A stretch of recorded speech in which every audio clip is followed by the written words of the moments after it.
the government's very fearful of losing control. You see it with the Tea Parties. You see it with the protests. You see it with the anger on the streets. If they could put a GPS thing under your car without a court order and follow you around, yeah, it's Big Brother, and they're there, and they're watching you. When they told us why 9/11 happened, they said, oh, because they hate our freedom and liberty. Well, I guess they're fixing that, aren't they? No more freedom or liberty.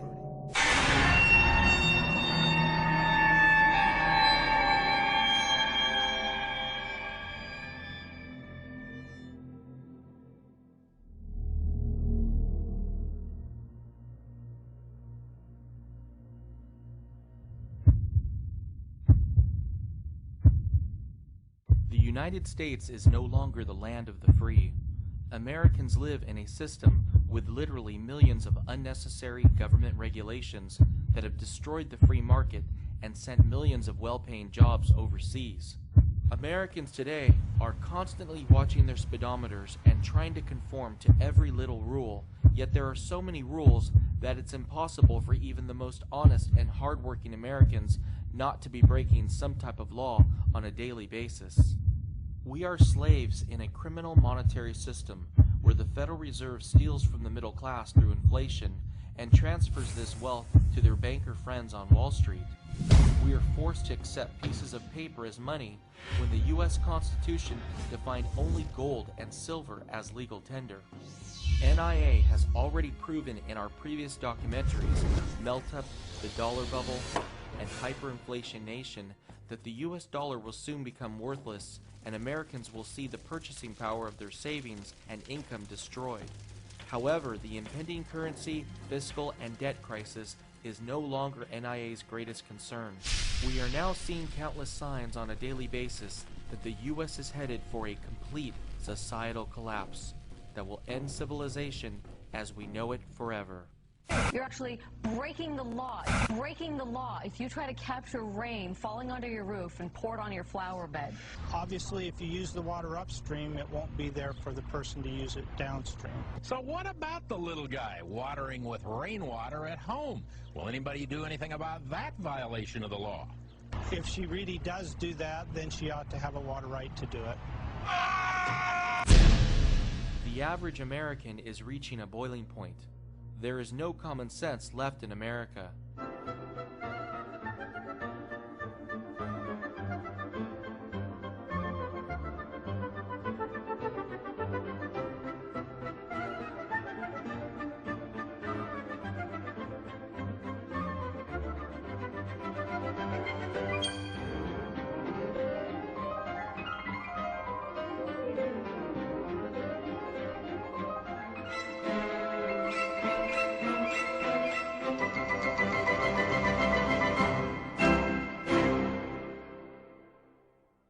NIA has received hundreds of emails from members who are over 65 years old and are being carded to buy alcohol at major retailers like Target and Walmart.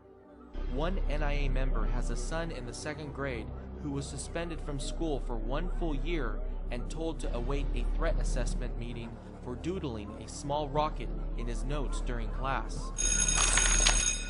15-year-old Adam Hernandez, a high school freshman in Shorewood, Wisconsin, was recently arrested, handcuffed, and booked on a charge of theft after a friend let him have his lunch.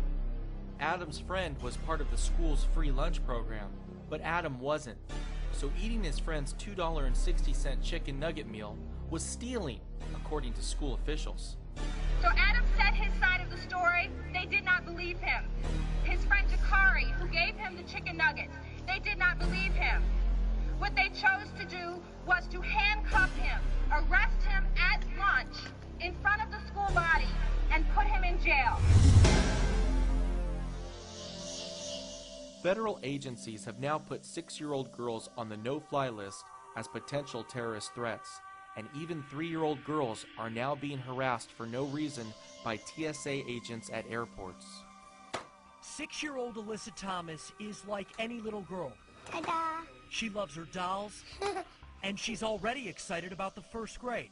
But according to the U.S. government, you should be worried about what she's up to. Dr. Santosh Thomas was just made aware that his oldest daughter is on the list. the terror watch list that impacts travelers who could be a threat to national security. Here, a TSA employee we've decided not to show is patting down Mandy while my wife holds her. First, they tried a handheld metal detector. Mandy was not in the mood. And the TSA employee, well, in my opinion, did not know how to communicate to her. Americans can't even bring applesauce through security at an airport without getting arrested. Supervisor Atkins of the TSA inspects Nadine Hayes' blue ice chest and finds items such as yogurt, grapes, sliced cheese, milk, cottage cheese, applesauce, and soda, which were all essential food items for the hydration and health of her 93-year-old invalid wheelchair-bound mother, Eleanor. Supervisor Atkins refuses to compromise and rudely stated, "We are going to confiscate everything." With this remark, Nadine reaches for the ice chest with her mother's food. Supervisor Atkins gives up possession to screener Teta and a tug-of-war over the ice chest begins. Nadine is very upset that she will not have her 93-year-old mother's food items, but is still going to try to make the impending flight. She then takes the now empty ice chest and gathers the rest of her belongings. Supervisor Atkins appears to find this all rather humorous, as seen by her broad smile to her colleague. Melee is finally given back her charge of Eleanor. With no assistance forthcoming, the TSA has abandoned an invalid 93-year-old woman and her caregiver. Nadine has been cuffed and has been put in an awaiting police car with no explanation as to why they are doing this to her. Things are getting so bad at our airports that if your ticket says Brad, but your ID says Bradley, there is a chance that you won't be allowed to fly without getting strip searched and interrogated by Homeland Security.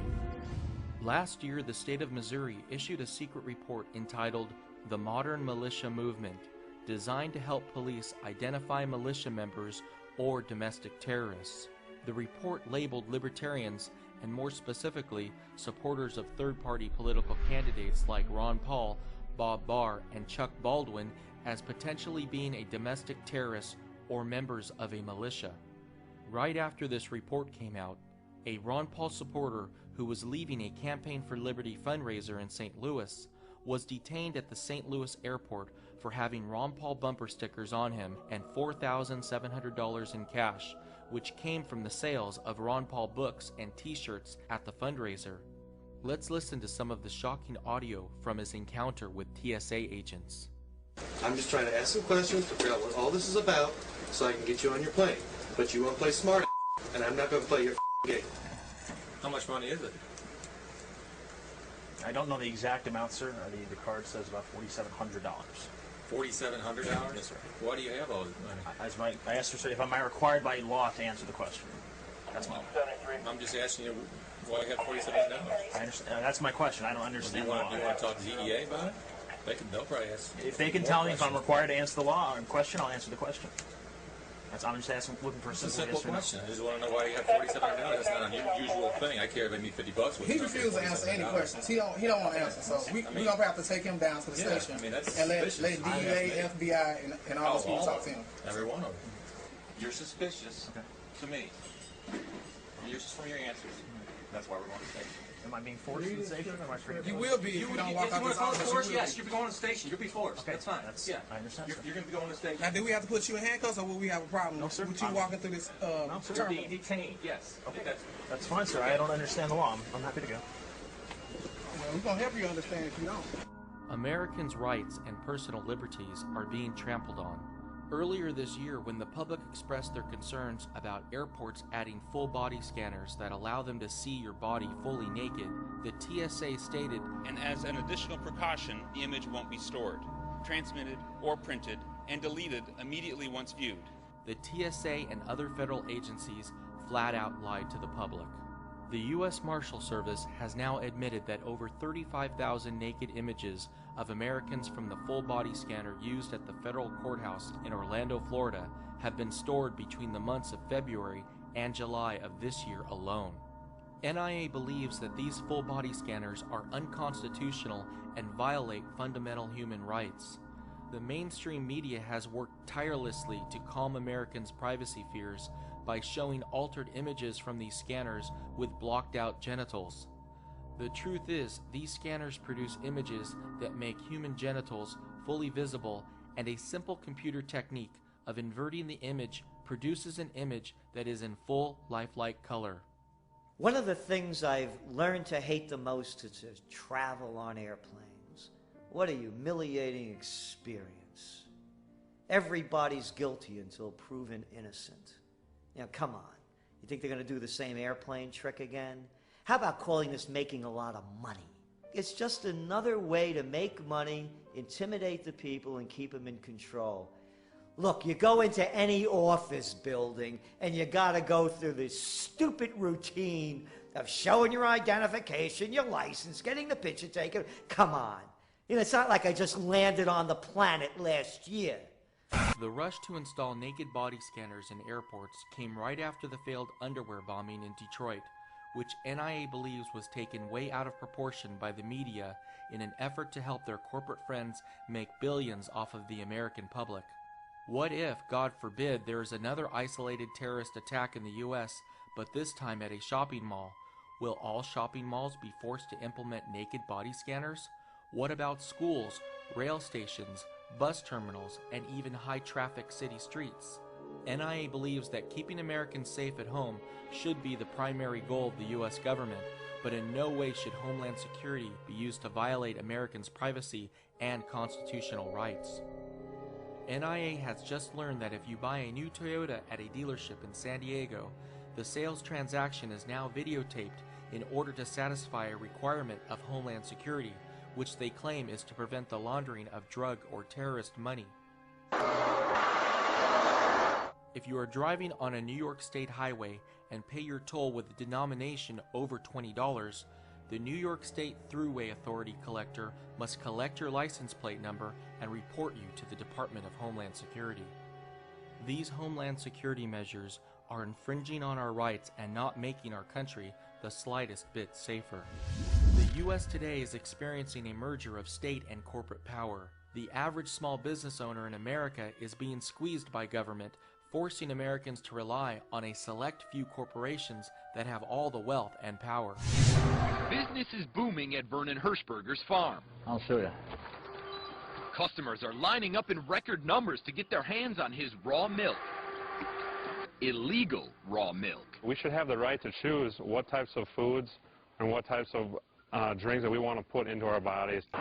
Wednesday, state inspectors raided the farm with a search warrant. While serving the warrant, they not only put tags and tape on the coolers inside the store, they came in here where people actually get their raw milk out of a tank, and they poured a dye inside the tank.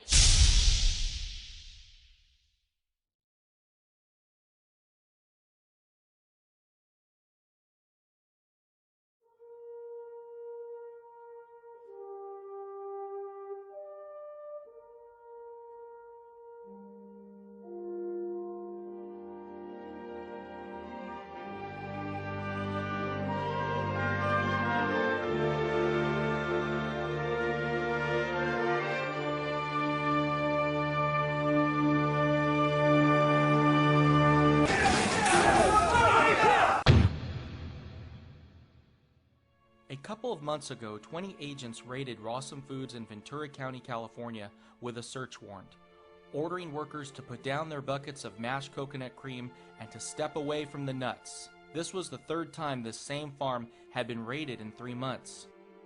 Sharon Palmer, owner of Rawson Foods, thought she was on her way to resolving the problem over labeling of her goat cheese after the first 2 raids, but apparently not. It's pretty shocking how the police and district attorney in California have absolutely nothing better to do than harass honest, hard-working farmers who are growing and sharing natural, healthy, organic foods. As part of the raid, Sharon's 12-year-old daughter Jasmine had her computer taken and her homework lost. Jasmine still hasn't received back her computers from the 2 previous raids. All across the U.S., small organic food co-ops are being raided by police with guns drawn. Farmers are being treated no different than cocaine kingpins and are being charged with such things as illegally selling raw milk. These food co-ops are guilty of nothing other than sharing healthy food with people in their local communities. However, they are obviously a threat to the large agricultural corporations that pay off our elected representatives in Washington. Americans need to speak out now to help protect small farmers from the FDA and other government agencies that have been hijacked by the greedy and destructive billion-dollar agricultural giants. They're putting the people out of business, particularly at a time when people want more organic food.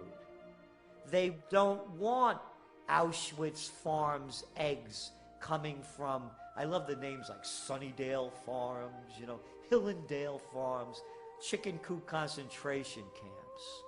People want a higher quality, and they know that they're going to erode the profit base of these large corporations that work on very thin margins. So they're putting them out of business. They're making it more and more difficult for them to compete. Competition's all but dead, and they keep killing it more and more. Every private individual in America deserves to have the basic human right to buy farmland and cows and share their production of food with others. With the government trying to destroy small farmers because they are a threat to the market share of major agricultural corporations, it's a sure sign that a U.S. breakdown of society is imminent. The government claims to be trying to protect our health, but any American with common sense knows that the natural food produced on these small farms is a lot more healthy than the food produced by large corporations that are loaded with artificial preservatives and other unnatural ingredients. The police obviously know they are in the wrong if they have to show up with such excessive force that is clearly unwarranted for the situation. Imagine if one of the workers at the farm was using their thermal laser temperature guns while the raid was taking place. The cops would have most likely shot and killed the worker, knowing full well that no one would hold them accountable for their actions. Illinois Senator Richard Durbin recently introduced a new bill, S-510, the FDA Food Safety Modernization Act. This could be the most dangerous and destructive bill ever introduced in our nation's history. If enacted, it will make it illegal to grow, share, trade, or sell homegrown food. This legislation is so broad that someone with a backyard garden could get fined and have their property seized. It's written so broadly that they can come and shut us down, and it scares the farmers out here. They may decide it's not worth the risk to lose my land. This bill seeks to effectively put all U.S. food and farms under the control of the Department of Homeland Security and the Department of Defense. NIA finds it outrageous for something this unconstitutional to even be considered, but it already has a shocking 17 co-sponsors in the U.S. Senate. Most Americans would be shocked to learn that there is already an executive order that allows the government to take over all food resources and farms during a crisis. NIA believes that all executive orders are unconstitutional because it allows the president to enact a law without approval from Congress.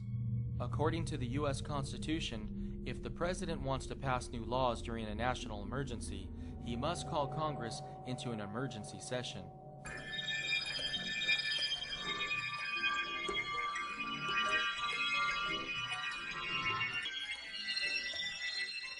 During the Great Depression, Congress enacted the Agricultural Adjustment Act, which paid farmers to destroy their crops in an attempt to artificially raise food prices.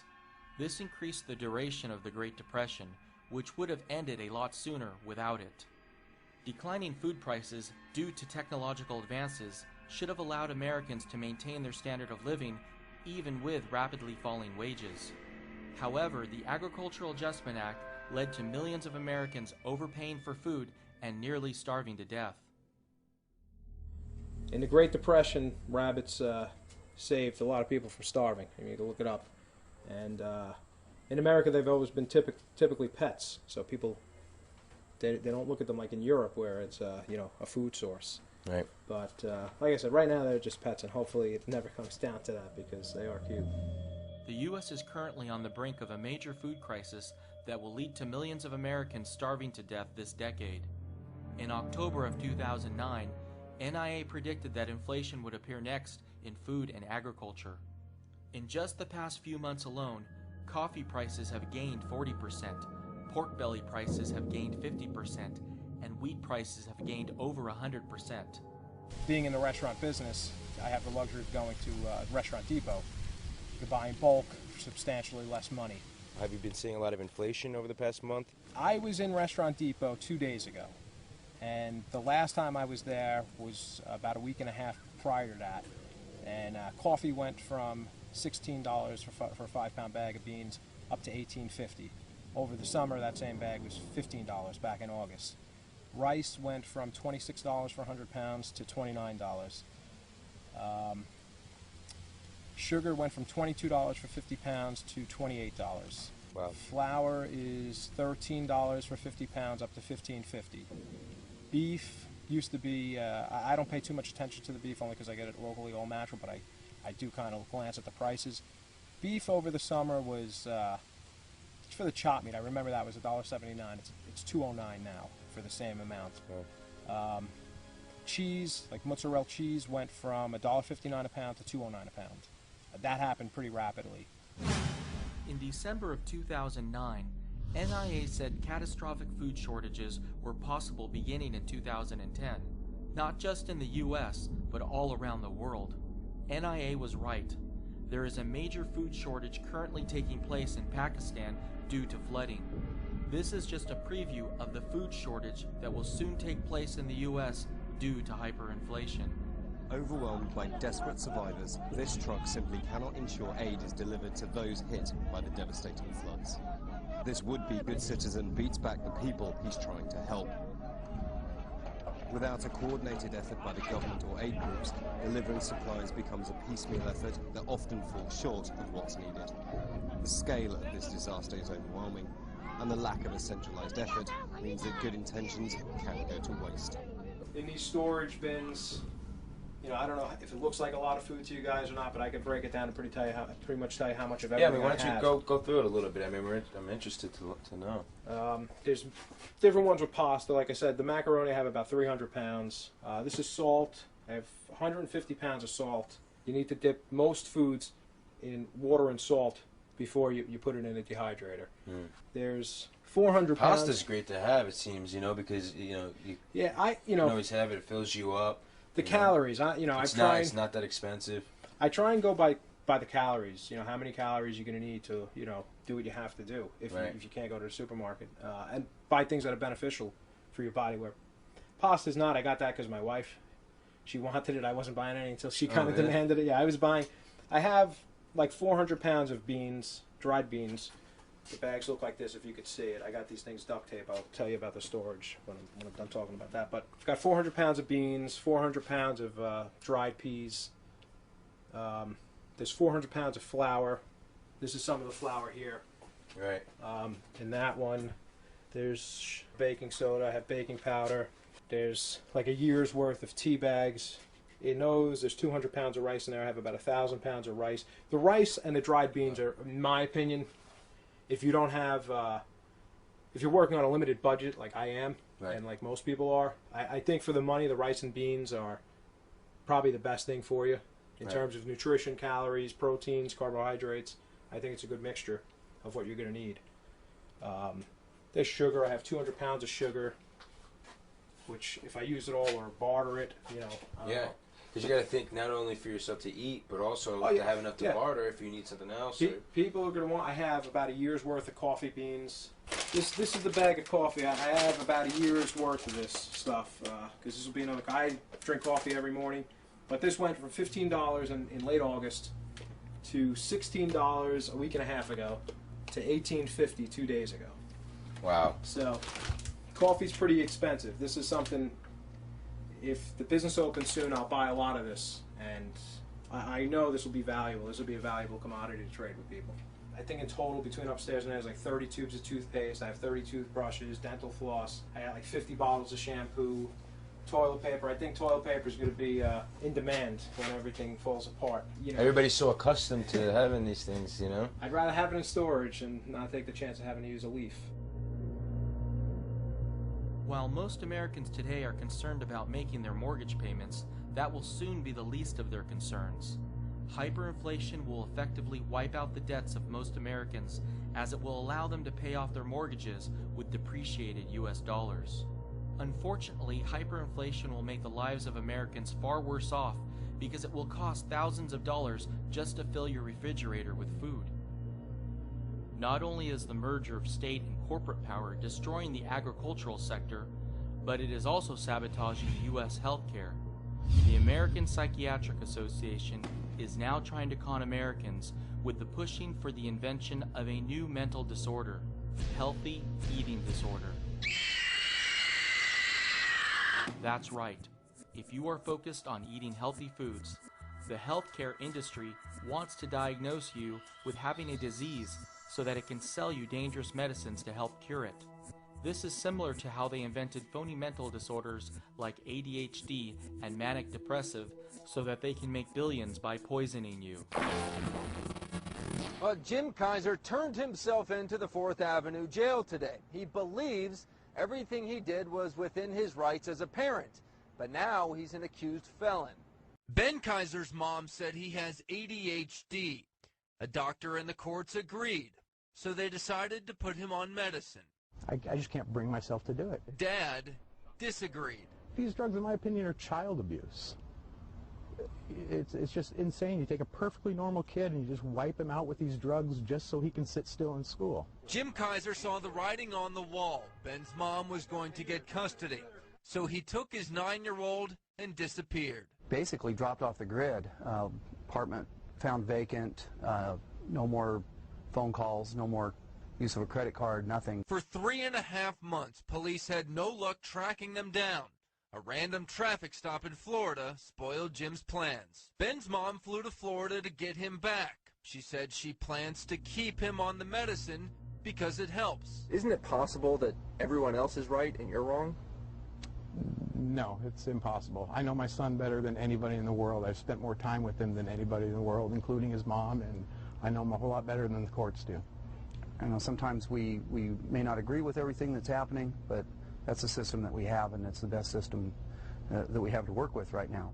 The FDA has brainwashed Americans with the belief that only toxic and poisonous chemicals called prescription drugs can cure anybody of anything, and that no whole plant food or whole food supplement can heal anyone from anything. This is the exact reverse of the truth, yet many brilliant doctors and researchers have had their reputations ruined and their businesses destroyed for daring to help heal people of diseases by something so simple as changing their diets and lifestyles. The FDA does not care about the health of Americans. They care only about the wealth of their corporate friends.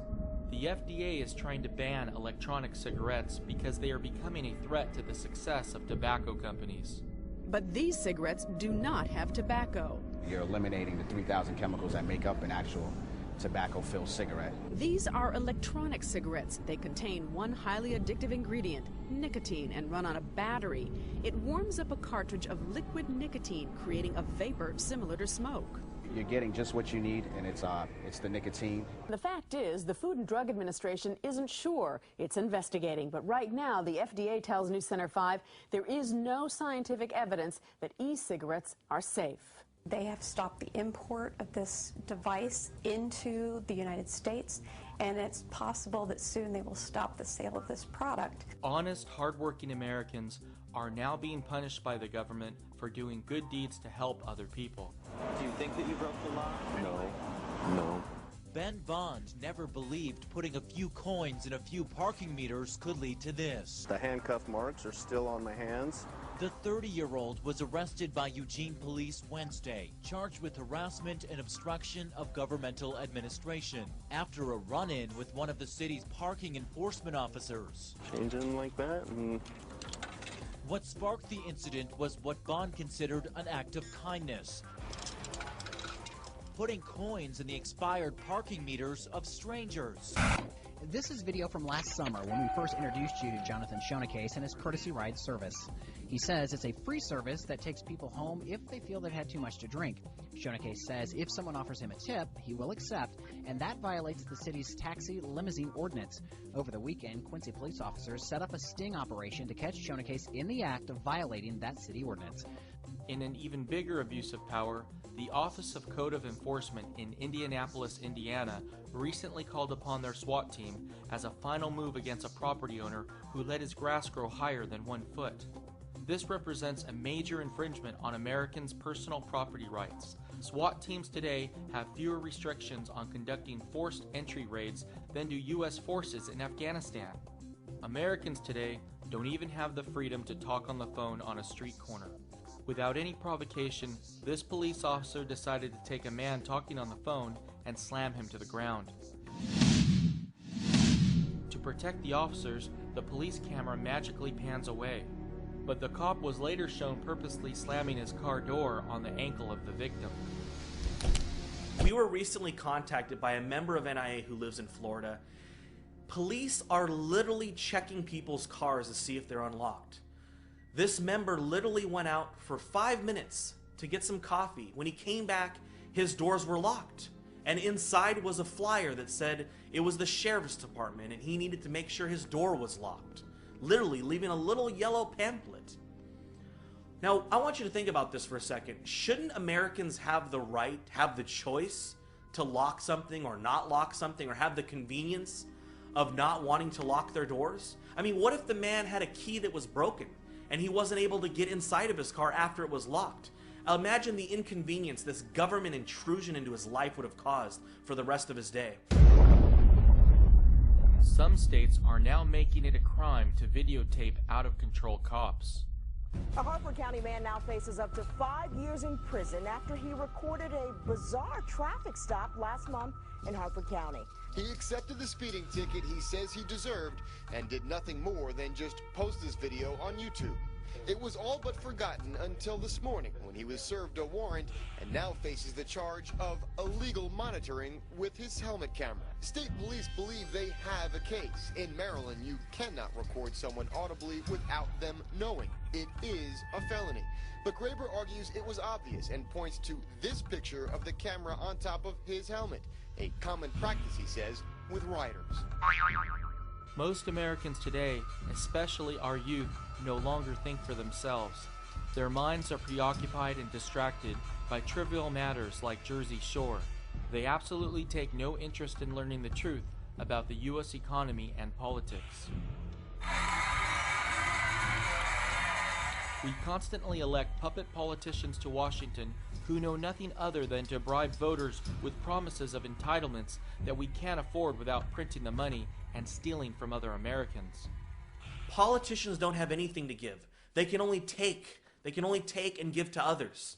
It's like a politician saying they create jobs. They don't create jobs. They just take money from one group of people and pay another group of people. Politicians cannot create jobs. American innovators, business creators, entrepreneurs, with the lack of red tape, not more red tape, deregulation, not more regulations, that's what will create jobs in this country. Only 58% of our government spending is paid for through taxation. The U.S. government is so desperate to keep that number from declining to below 50% that the IRS will stop at nothing to get every single penny of taxes it's owed. Came into the car wash, handed my manager a bill, and it was from the Internal Revenue Service. They said, we need you to pay up your back taxes. But when they looked at the bill... Because the amount was 4 cents, 4 pennies. 4 pennies. 4 pennies, yes ma'am. Zeph couldn't believe 2 agents drove to his business to hand deliver a bill for just pennies. And once I found out the amount, then I started to actually chuckle. But Zeph stopped laughing when he took a closer look. After 3 years of penalties and fees, the 4-cent back tax skyrocketed to more than $200. Even state and local governments are going crazy to collect every penny that is owed to them. The wife of one NIA member in Omaha, Nebraska, recently started cleaning houses in order to generate extra income so that their family can begin accumulating physical silver to protect themselves during hyperinflation. After handing out just a few hundred flyers in their neighborhood with no other advertising, and before she even began cleaning any houses, the state sales tax office called her and said she didn't have a sales tax permit and that she needed to get one immediately to begin collecting sales tax. Although the federal government has a printing press to fund their spending that goes beyond what can be raised through taxation, state and local governments have no such option. Local law enforcement today are waiting behind every tree with radar guns and stopping otherwise law-abiding citizens for seatbelt violations in what can be described in no other way than a desperate revenue grab to help balance the budget and keep their jobs. This is causing some Americans to go insane and act in inappropriate ways. Sir, the conversation's over. You can complain to the chief of police. That's not a problem. You can go to court and complain to the judge. That is not a problem.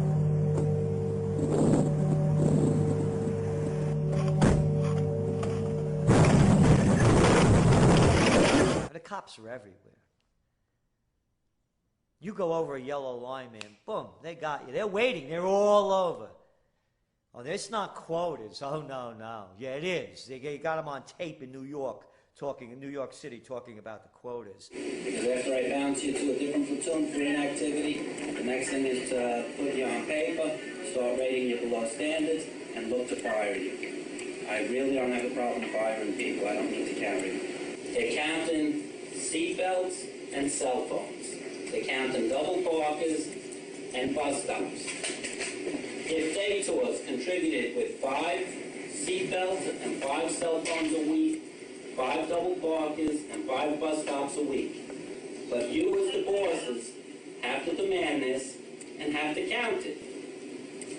Your goal is 5 in each of these categories. Not a difficult task. It could be accomplished on Monday. If it's not accomplished by Monday, you've got to follow up with it by Tuesday. But there's no reason why it can't be done by Thursday. All right. So whatever I get Friday, Saturday, or Sunday is gravy. I'm not looking to break records here. NIA has been hearing from members in Los Angeles that at LAX, parked cars in the airport parking lot are now being cited for expired registrations, no front plate, tinted windows, and other vehicle code violations. This kind of behavior was previously unheard of, but with state and local governments near bankruptcy, they simply have no other choice. Even more outrageous, in San Francisco, the police have started a pilot program that is training civilians to do their work for them. The whole idea behind civilian investigators is to speed up response times, save money, and to free up sworn officers so they can focus on more important things. The way it is right now in San Francisco, sworn officers respond to nonviolent crimes such as burglaries and car break-ins. But under a pilot program, 15 civilian investigators, who would cost about half as much as officers, will be assigned to respond to those types of cases. They will be trained to collect evidence, conduct interviews, and photograph crime scenes. The 6-month pilot program is scheduled to begin in January. It will cost nearly $1 million. The 15 civilian investigators are set to work in only a couple of San Francisco's 10 district stations. NIA considers this to be a perfect example of how fiscally inept major cities in the U.S. are today. San Francisco thinks they will be saving money by paying 15 civilians nearly $1 million for 6 months of work. That equals out to about $67,000 per civilian, or over $133,000 per civilian on an annualized basis, and they say this will cut their costs in half? Does this mean that police officers in San Francisco are now being paid $267,000 per year? Not only will this plan make San Francisco's budget an even bigger disaster than it is today, but it will have the unintended consequence of encouraging more burglaries and other forms of theft in the city because no evidence that is collected by civilians is going to hold up in court. NIA has learned about the latest schemes cities are using in a sad and desperate attempt to generate revenue. It is now becoming common practice in major cities that if the police are called to an apartment building for a verbal dispute or other minor incidents, the city building inspector will come along with the police officer. If they find any minor violation, such as a rusted heat vent or a missing crawl space door, they will red tag the building, fine you thousands of dollars, and force you to spend thousands of dollars for a building permit to make the repairs, and require that the landlord get hotel rooms for the tenants until the repairs are made. Even more shocking, the city of Philadelphia is now requiring that any resident who runs an internet blog pay a $300 business privilege license fee. One blogger in Philadelphia, Marilyn Bess, recently received a letter from the city demanding that she pay the $300 business privilege license fee to run her Miss Philly organic blog. Miss Bess is currently unemployed, and this personal blog of hers only earns about $50 per year in income.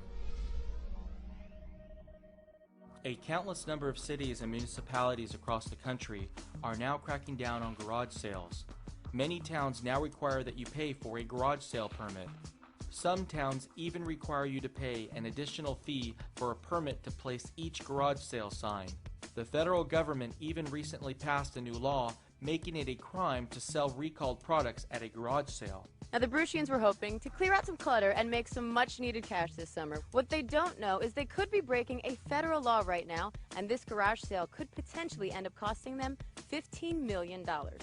The 2008 Consumer Product Safety Improvement Act was passed to keep dangerous toys from entering the U.S. Now the government says it applies to the sale of used goods, even those at garage sales. Sell recalled items, and you could be fined at up to $100,000 each, like this pack and play. They could theoretically go under the playpen and get their neck stuck here in this bar. So any pack and play that doesn't have that warning label on it is recalled until they can add that warning label. We're shocked. We actually returned another one to get this one because this one was like the best one on the market. I own this same exact product, not knowing that at home, the exact same color and everything. How do you expect someone just to come in and know? I mean, like I said, I own this piece myself. Not knowing about recalls won't excuse resellers from penalties, so the CPSC has a 24-page handbook they say makes it easy for them to cross-check their items. The government is trying to eliminate garage sales altogether so that we can increase our trade deficit by purchasing new products we can't afford from Walmart that were imported from China.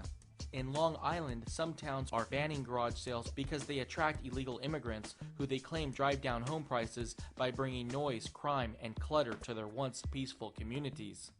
Police today can arrest and detain American citizens who are caught driving without a license, but they have no power to check the status of an illegal immigrant. Americans are becoming increasingly frustrated with impoverished immigrants that are barely living above subsistence levels because we are being forced to subsidize their standard of living in America. One NIA member recently saw a $20 monthly increase in their cable television bill specifically for the addition of new mandated Spanish channels. Ese hombre es usted, Juan. We cannot support them. We don't have the economy. And anybody that believes that they do, invite them over to your house to share your meals every day. Take more money out of your pocket and your family's mouths and give it to them. Everyone loves to be altruistic, but when it comes at a cost where you can't afford it, I'm not going to do it. These illegal immigrants come to the U.S. expecting everything when our country doesn't even have any resources left to take care of its own citizens. The economy's in decline. We don't have the jobs. We have to create 125,000 jobs a month just to stay equal for population growth and new people coming into the workforce. We cannot support people that don't belong here when we can't support our own. Unfortunately, getting rid of illegal immigrants will not solve any of America's fiscal problems. The illegal immigrant issue is mainly being used by the mainstream media as a distraction from the real economic issues. In fact, the underlying fundamentals of our economy are so unsound that we are receiving countless reports from NIA members who know illegal immigrants that are choosing to return to their country of origin. I came here 8 months ago. I cannot find work. I can't earn money. I want to return to my country. Although the federal government says they are making it their top priority to deport illegal immigrants, the truth is they are actually making it a lot tougher for them to leave the country. Instead of ushering illegal immigrants out of the U.S. at the border, the government is wasting money we don't have to process and then formally remove illegal immigrants who wish to leave the country. This has the unintended consequence of encouraging illegal immigrants to stay in this country, because if they left formally and then came back in the future, they risk being prosecuted criminally. Many NIA members who have dual citizenship with other countries are already acting now to get out of harm's way before U.S. hyperinflation and the collapse of society. NIA believes that there are now far greater opportunities to live a happy and successful life in Mexico rather than the U.S. We are constantly hearing from many Mexicans who are enjoying comfortable lives in Mexico with an income as low as $1,500 per month. Among the draws, proximity to the US, lower taxes and overall living costs that are 30 to 40% cheaper. Here in Southern California, you can expect to pay in the millions for a place on the beach, but in Mexico, a similar piece of property in a gated community starts in the mid-300s. Most Mexicans we know have a car and a house in Mexico that they have paid cash for with no debt. Not only is the cost of living in Mexico a lot lower than the U.S., but there are now growing employment opportunities in Mexico due to the booming gold and silver mining industry. The only Americans who will be able to survive and thrive in the U.S. will be those who immediately take their wealth and use it to purchase gold and silver. Americans who stop transacting in U.S. dollars and move their wealth to precious metals are effectively opting out of the Federal Reserve's criminal enterprise. NIA is now seeing signs that the U.S. government is fearful of Americans abandoning the U.S. dollar. The U.S. debt Ponzi scheme is about to be exposed, and in a last-ditch effort to keep the dollar bubble propped up, the U.S. government is beginning to take steps to force Americans to stay in the dollar.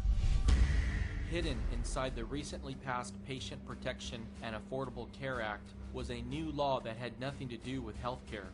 Section 9006 of the healthcare bill requires that beginning January 1st, 2012, all businesses and self-employed individuals must report every purchase of goods and services over $600. This will mean that every time a company sells a 1-ounce gold coin or even a half-an-ounce gold coin, they will have to fill out a 1099 form and file it with the IRS. NIA believes that this new law is definitely one of the top signs that a U.S. societal collapse is right around the corner. Imagine the thousands of non-productive IRS employees that will have to be hired when this law goes into effect. Every precious metal dealer in the U.S. will have to hire more employees to comply with this unnecessary regulation, which means you will likely pay a higher premium to purchase gold and silver. In the years ahead, as we begin to see a massive outbreak of price inflation, $600 might not even be enough to purchase a loaf of bread. Imagine businesses being forced to file 1099s every time you buy food. In another disheartening sign of what could soon occur on a nationwide basis, the city of Philadelphia is now proposing a new law that will require the operators of pawn shops and precious metal businesses to snap a digital photo of each customer and to obtain both an electronic imprint of the client's left thumb and a copy of the client's state-issued photo ID. This info, along with pictures and descriptions of the item purchased, will be entered into their police department's Major Crimes Unit database. Once again, the government is using the concern of stolen property and money laundering by drug dealers to infringe on the privacy of honest Americans. NIA is also hearing reports from members across the country who recycle water bottles and soda cans at local recycling plants. Brand new rules now require them to give their ID to the recycling plant workers who enter their personal information into a computer database, including the exact items that were recycled before they pay them for their goods. They must also sign papers that allow the recycling plant to give this information to the local police and any other law enforcement authorities. The government is taking every step possible to put every American citizen under a microscope and closely track every single thing we do and every transaction we make. In Indiana, there is now a state law that no matter how old you look, you must provide and have your ID scanned to buy alcohol. NIA has confirmed that 2 separate and unrelated men in Indiana, after buying alcohol more than once at the same location, were sent emails inquiring about if they need help overcoming alcoholism. Indiana is also beginning to scan IDs for cigarettes. Before long, it's possible that the new healthcare bill will bankrupt all private health insurance providers, and all Americans will be completely dependent on the government for healthcare. Imagine if when the time comes, the government knows you smoke 1.2 packs of cigarettes per day and they decide to deny you coverage for smoking-related diseases. NIA believes that what's going on in Indiana is just a test run for new federal regulations that will require a national ID to be scanned when purchasing any item, regardless of what it is. Have you noticed lately that if you spend cash at the supermarket, the cashier will look at you like you're crazy? Even businesses that were once considered strictly cash businesses are now discouraging the use of cash and logging every cash transaction. One NIA member recently went to a strip club and handed a $20 bill to a dancer. She refused to take it and told him that he would have to take it to the manager so that he could log it in a book for accounting purposes. Americans today have become dependent on unemployment checks, food stamps, and other government handouts that have not only guaranteed that we will soon experience hyperinflation, but they have the unintended consequence of making any future economic recovery absolutely impossible. Many Americans are no longer motivated to find work and become productive members of society. Some Americans are outright abusing the system that hard-working, productive Americans are forced to support. One NIA member owns the most popular bakery in the Georgetown neighborhood of Washington, D.C. A customer recently entered his store and asked for them to produce a custom-made birthday cake that looks exactly like her very high-end designer handbag.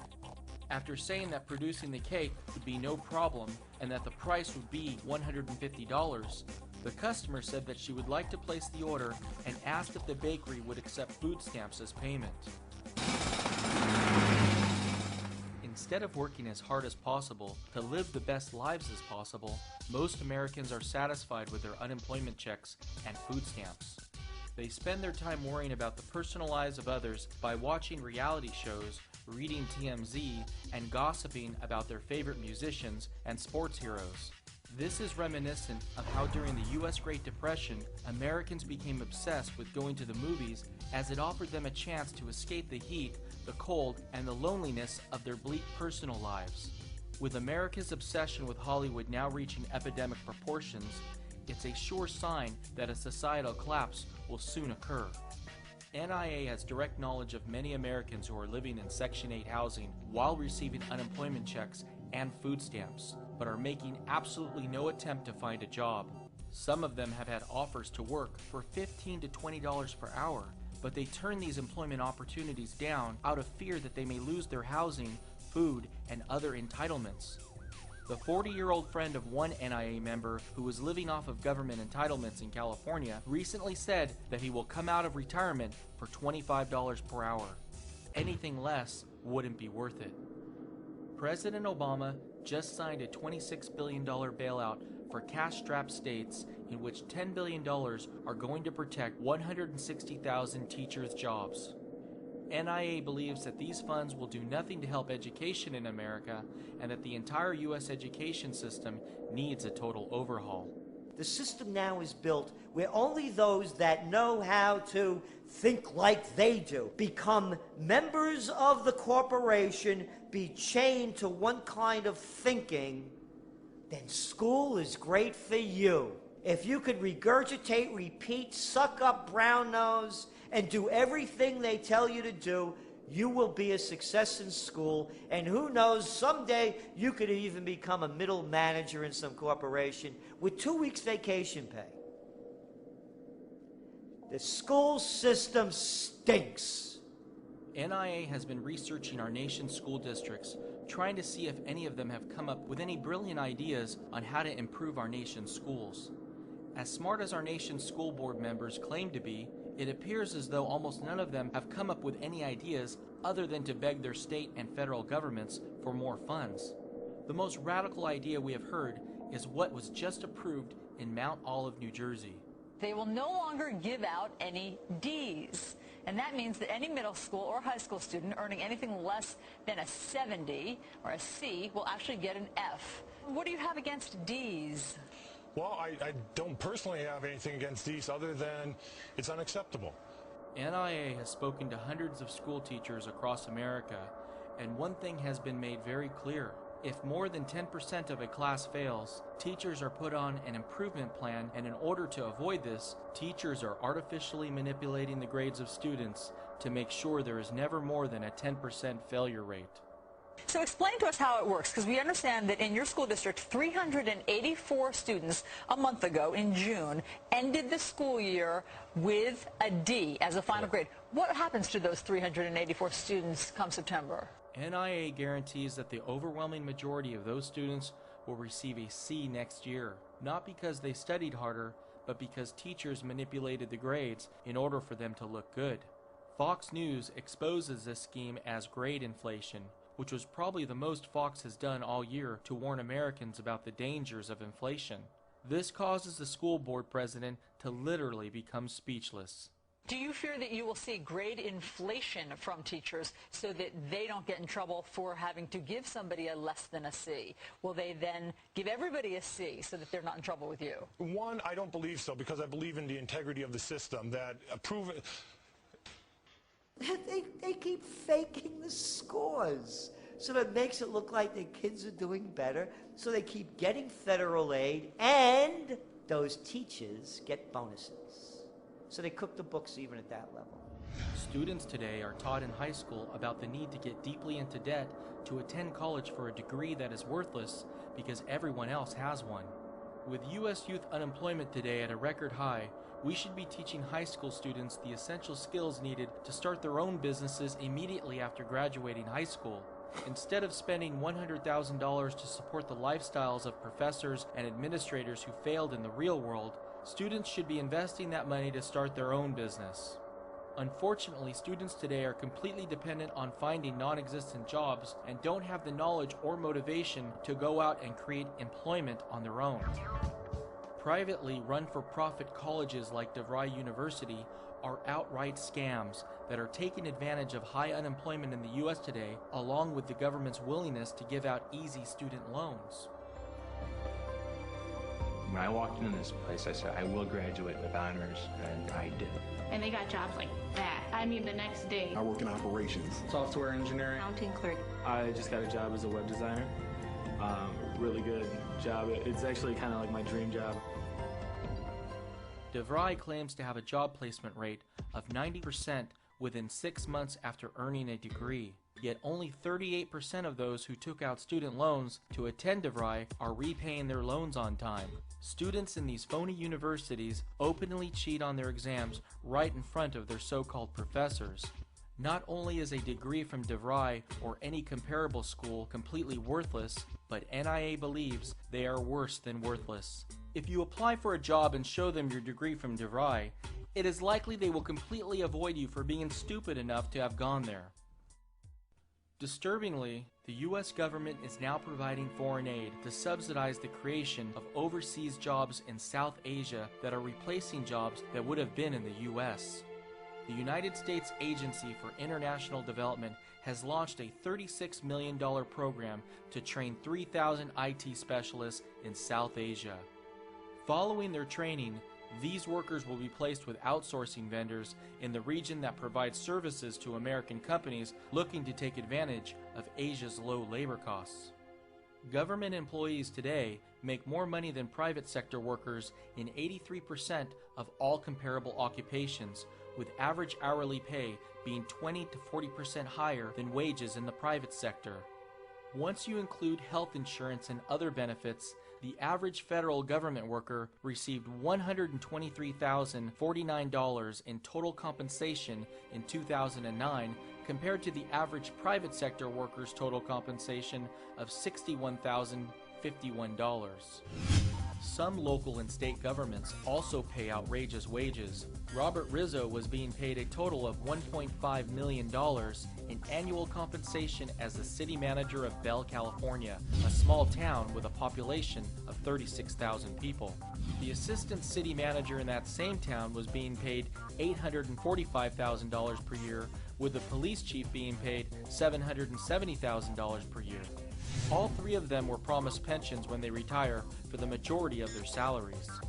2 LA Times reporters uncovered these outrageous salaries when they were investigating another matter in a neighboring town.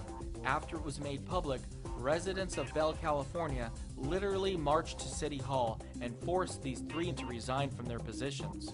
Just disgusting what they're doing with our money. It's all going into their pockets. I have lived in this city for 38 years. I have never seen before this kind of behavior from the city government. They're serving the people. They're not supposed to be making money out of us. NIA believes the most disturbing part about Bell, California is not what these government employees pay themselves, but how no city residents took enough interest in their local government to discover this until the media uncovered it years later. Bell, California just saw its debt rating downgraded to junk and will likely soon default on its debt, all because residents of the city were simply too preoccupied to care. What's taking place in Bell, California is just a microcosm of what's taking place in our federal government today. First Lady Michelle Obama recently went on vacation in Spain on the taxpayers' dime. Our country is broke, yet we were forced to spend $241,000 for the cost of round-trip transportation, hotel rooms, and 70 security personnel. How out of touch could Obama administration be that they put on a spectacle of a vacation like that at a time when people can't pay their mortgages, when a time when people are losing their jobs, when a time that unemployment keeps going up? They're out of touch.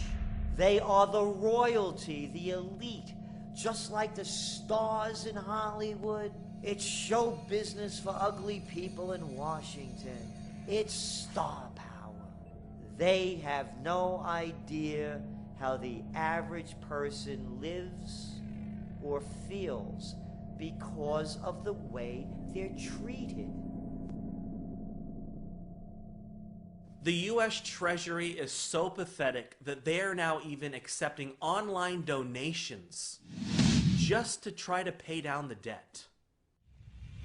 The U.S. has no way of paying back its $13.4 trillion national debt and $81 trillion in total obligations, yet there is still no widespread outrage in this country about deficit spending.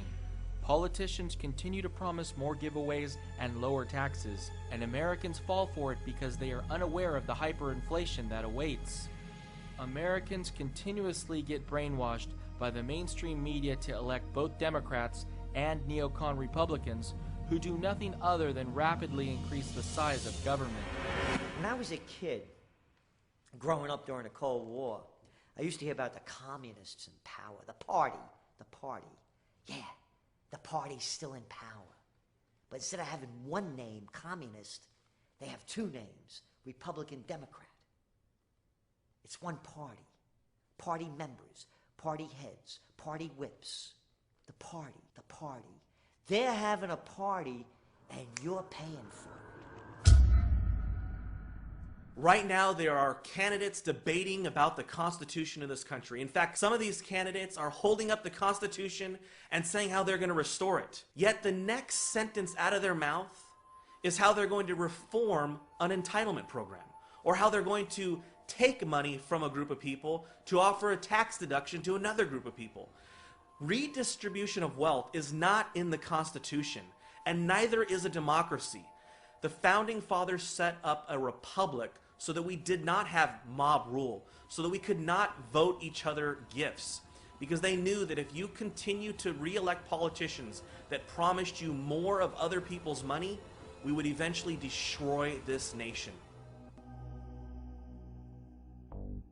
In order for Obama to reach his goal of lowering the U.S. budget deficit down to $752 billion in 2015, the White House is projecting an average GDP growth rate of 5.58% over the next 5 years. In the second quarter of 2010, U.S. GDP grew by only 1.6%. To get this dismal 1.6% growth rate, the U.S. government had to spend $3.7 trillion on bailouts, stimulus bills, the buying of mortgage-backed securities, and other commitments. The U.S. government bought GDP growth in 2009 by implementing its destructive cash for clunkers and home buyer tax rebate programs. Recently in Los Angeles, California, my friend had their car stolen. It was a 1994 Camry. And we were wondering, why would anybody want to steal this old vehicle? You know what the cops told him? That because of the Cash for Clunkers program, because of this supposedly government stimulus plan that was supposed to help our economy, thefts are up for older cars because the thieves need the parts. Parts are in huge demand for older vehicles because the government literally destroyed a working asset and sent it off to China. The U.S. is so desperate to generate revenue now that they are taking advantage of America's concerns about inflation by selling forever stamps. Stamp prices have increased by 475% over the past 40 years. The U.S. Postal Service claims that if you go to the post office and purchase a forever stamp today, You will be able to use it to mail a first-class letter at any time in the future. NIA considers forever stamps to be a scam. The government is spending the funds they generate from the sale of forever stamps and won't have the resources to meet these obligations in the future. NIA is confident that the U.S. government will soon propose more stimulus spending while the Federal Reserve unleashes additional quantitative easing. Before long, the government will go bust and will either default on its Social Security obligations or print the money to pay them, creating hyperinflation. Most likely, the government will choose the hyperinflation route, and American Social Security checks won't be worth enough to pay for the gas needed to drive to the bank to cash them. Their only value will be as toilet paper. Only then will there be a real revolution where Americans march to Washington to remove those who have destroyed our nation, just like they did in Bell, California, after it was too late. Americans today are too busy waiting 12 hours in line across countless city blocks to be the first to purchase the new iPhone 4. The $700 they spend for a defective device that will break within a year could instead be used to buy 39 ounces of silver. 39 ounces of silver will be enough to feed a family of 4 for 6 months during hyperinflation. Those with iPhones will likely recycle them for the trace amounts of precious metals inside, which will be enough to buy food for only 1 week. I mean, can you imagine? I mean, hundreds of people waiting in line around just to get the new iPhone when, you know... I think that that's the life that those people want to continue to live, and will live that life till the last minute because they're afraid of change, and they're afraid of this other life that, in my opinion, could be much better. You know, get rid of all the material items, get rid of all of these stores, go out and produce your own food and grow your own garden and have your own livestock. You don't have to have, you know, a giant piece of property to do that, but they're afraid, and by the time they wake up, I think it'll be too late. That's my opinion.